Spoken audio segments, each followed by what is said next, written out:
नमस्कार साथियों, परिहार क्लासेस में आपका स्वागत है। हम आधुनिक भारत के इतिहास को पढ़ रहे हैं और इस वीडियो में हम सिख एवं अंग्रेज़ों के संबंधों को देखेंगे। पिछली वीडियो में हमने सिखों के इतिहास को देखा था और उनके 10 गुरु के बारे में और जो आपसी गृह युद्ध हुए थे उनके बारे में देखा था। आज अंग्रेज़ों से संबंधों को हम क्लियर करेंगे। तो चलिए शुरू करते हैं।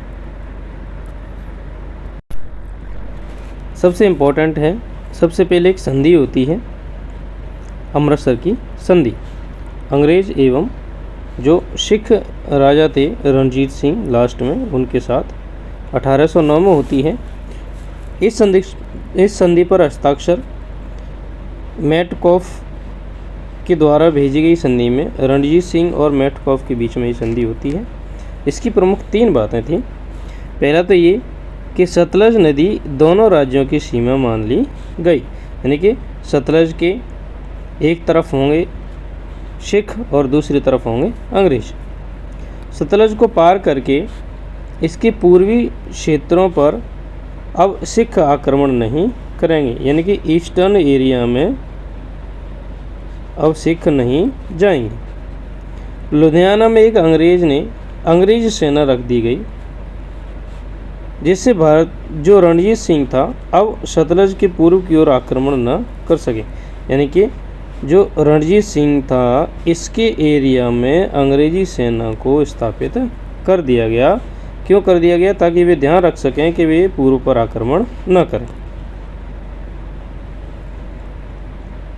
अब एक त्रिपक्षीय संधि होती है, त्रिगुट संधि 1838 में। यह संधि रणजीत सिंह, अफ़गानिस्तान के भगोड़े शासक शाह सूजा एवं अंग्रेजी गवर्नर ऑकलैंड के बीच में होती है। इसमें यह तय किया जाता है कि अंग्रेज़ों और सिखों की संयुक्त सेना अफ़गानिस्तान की गद्दी पर शाह सूजा को बैठाएगी, ये फिक्स करते हैं।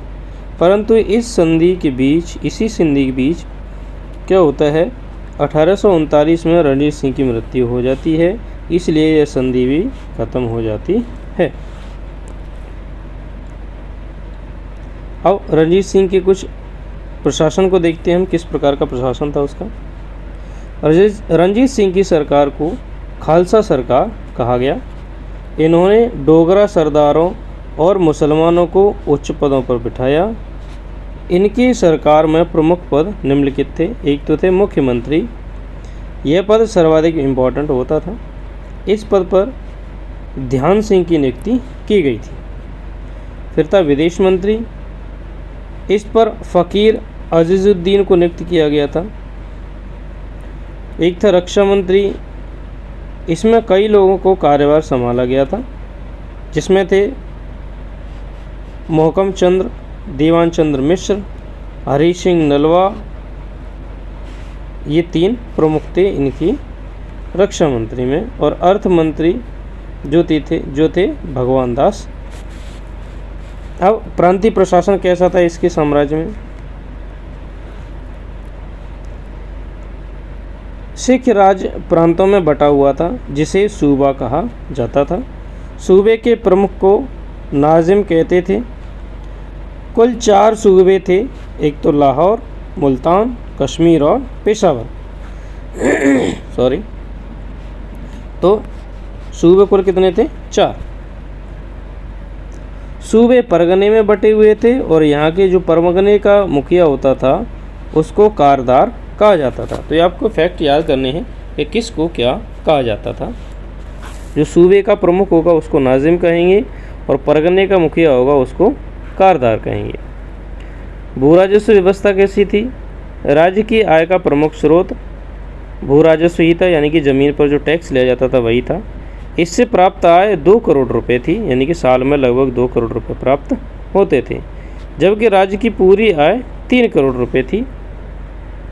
भू राजस्व की मात्रा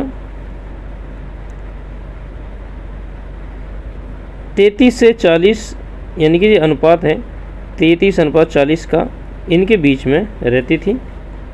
भू राजस्व की बटाई, कनकूत आदि व्यवस्था चल रही थी।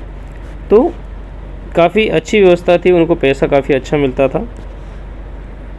सैन्य व्यवस्था कैसी थी?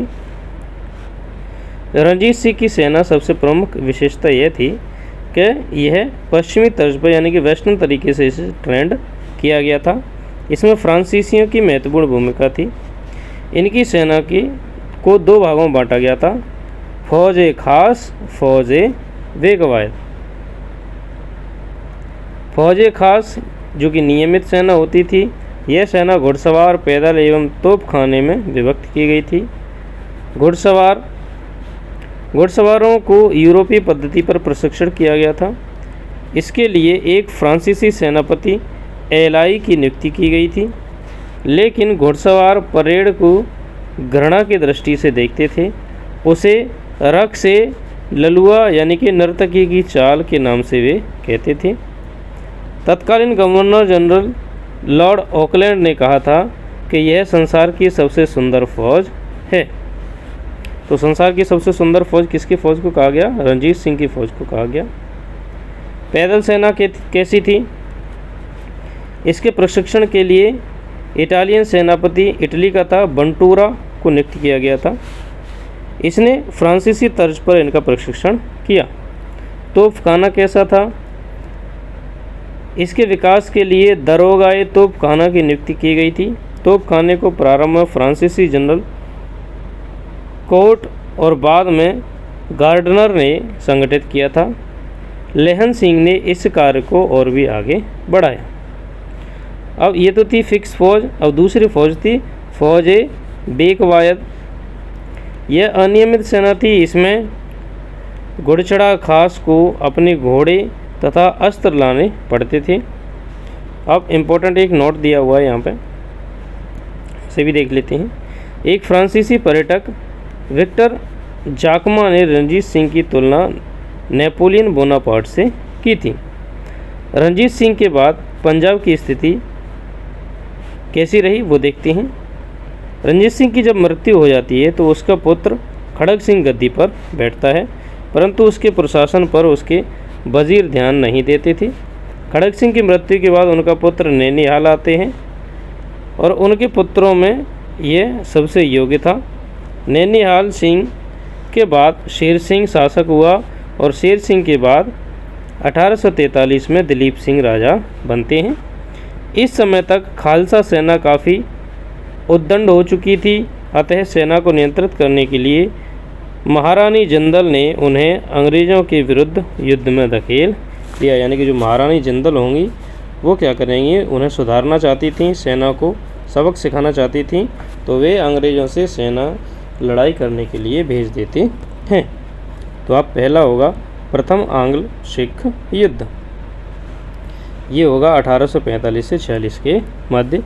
कारण क्या था कि जो महारानी जिंदल थी वो संपूर्ण सेना को एक सबक सिखाना चाहती थी और उनकी कुछ महत्वाकांक्षाएं भी थीं। सिख सेनापति लाल सिंह व तेज सिंह प्रथम युद्ध में कुल 4 लड़ाइयाँ लड़ी। कहाँ की? मुदकी, फिरोजशाह, बद्दोवाल और आलीवाल। ये 4 लड़ाइयाँ लड़ी जाती हैं। इसमें फिरोजशाह की लड़ाई में अंग्रेज़ों की हानि उठानी पड़ती है। अंतिम लड़ाई सबाराव की लड़ाई निर्णायक सिद्ध होती है। सिखों की पराजय का मूल कारण लाल सिंह और तेज सिंह का विश्वासघात था। अंत में दोनों पक्ष लाहौर की संधि कर लेते हैं। यानी कि ये दोनों जो थे लाल सिंह और तेज सिंह, ये धोखा दे देते हैं सिखों की सेना को। तो अंग्रेज़ों के साथ इनकी संधि होती है, लाहौर की संधि 1846 में। इसमें दिलीप सिंह को महाराजा स्वीकार कर लिया जाता है और रानी जिंदल को उनकी संरक्षिका स्वीकार कर लिया जाता है। लाल सिंह को वजीर बना दिया जाता है। सतलज के पार सभी प्रदेशों को हमेशा के लिए छोड़ दिया गया। कश्मीर अंग्रेज़ों को प्राप्त हो गया, जिसे उन्होंने 1 करोड़ रुपए के बदले गुलाब सिंह को बेच दिया। लाहौर में एक अंग्रेजी रेजिडेंट हेनरी लॉरेंस को नियुक्त किया जाता है। सिखों को कश्मीर गुलाब सिंह को बेचना पसंद नहीं आया, इसलिए लाल सिंह के नेतृत्व में सिखों ने विद्रोह कर दिया। विद्रोह का दमन करके दिलीप सिंह से भैरोवाल की संधि करवाई गई। तो अब ये जम्मू के लोगों के द्वारा किया गया आंदोलन था, उसमें भैरोवाल की संधि होती है जो कि दिसंबर 1846 में होती है। जो जिंदल की संरक्षिका समाप्त हो जाती है, यानी कि जो रानी जिंदल थी उसको संरक्षिका के पद से हटा दिया जाता है। उसे 1.5 लाख रुपए पेंशन दे करके शेखपुरा भेज दिया जाता है।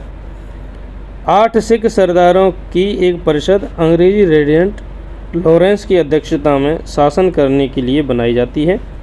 लाहौर में स्थायी अंग्रेज फौज का रखना स्वीकृत हो जाता है, यानी कि अब लाहौर में अंग्रेजी सेना रहेगी, निवास करेगी। दूसरा आंग्ल सिख युद्ध होता है 1848 से 49 के बीच में। जो रानी जिंदल थी इसके साथ अंग्रेज़ों ने बहुत बुरा व्यवहार किया। उनकी पेंशन 1.5 लाख से घटा करके 48,000 रुपये ही कर दी। मुल्तान के गवर्नर मूल राज को हटा देने से सिख जनता और सैनिक नाराज़ हो गई। मूल राज ने विद्रोह कर दिया। फलस्वरूप द्वितीय आंग्ल सिख युद्ध प्रारंभ हो जाता है। इस युद्ध में कुल 3 लड़ाइयाँ लड़ी गईं। पहली रामनगर की, फिर चिल्लियांवाला की और फिर गुजरात का युद्ध। इसमें चिल्लियांवाला की लड़ाई में अंग्रेज़ों को क्षति उठानी पड़ती है, यानी कि अंग्रेज़ हार जाते हैं। अंततः गुजरात के युद्ध में सिख पराजित हो जाते हैं। डलहौजी द्वारा 1849 में सिख राज्य को अंग्रेजी राज्य में मिला लिया जाता है। महाराजा दिलीप सिंह को शिक्षा प्राप्त करने के लिए इंग्लैंड भेज दिया जाता है। वहाँ उन्होंने ईसाई धर्म ग्रहण कर लिया तथा एक जमींदार की तरह रहे। बाद में पुनः पंजाब लौट आए और अंततः उनकी मृत्यु पेरिस में होती है, जबकि महारानी जिंदल की मौत इंग्लैंड में हो जाती है। दिलीप सिंह से कोहिनूर का हीरा लेकर के ब्रिटिश राजमुकुट में लगा दिया जाता है। तो फैक्ट ये है कि कोहिनूर का हीरा किसके पास से ले जाया जाता है, तो महाराजा दिलीप सिंह के पास से ले जाया जाता है। कहाँ पहुँच गया वह? ब्रिटिश की महारानी के मुकुट में। ठीक है, तो ये थी हमारे आंग्ल सिख युद्ध। वीडियो को अंत तक देखने के लिए धन्यवाद। Thank you.